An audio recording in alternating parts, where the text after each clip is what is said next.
In this tutorial, I am going to show you how to clear WhatsApp storage on Android phone. Sometimes it becomes very important for you, so don't forget to watch full video. To clear WhatsApp storage on Android, click on three dot icon on upper right corner. Click on settings, scroll down, go to storage and data. Click on manage storage. Here you will find larger than 5 MB and you will find a link here. Click on this link.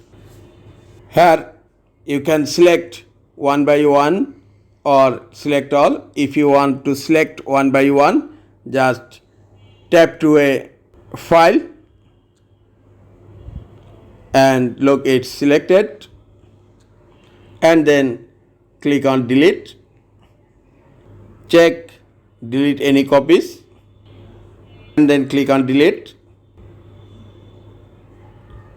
Or if you want to delete all, just click on select all on upper right corner and then click on delete on upper right corner, and then again click on delete any copies, then click on delete.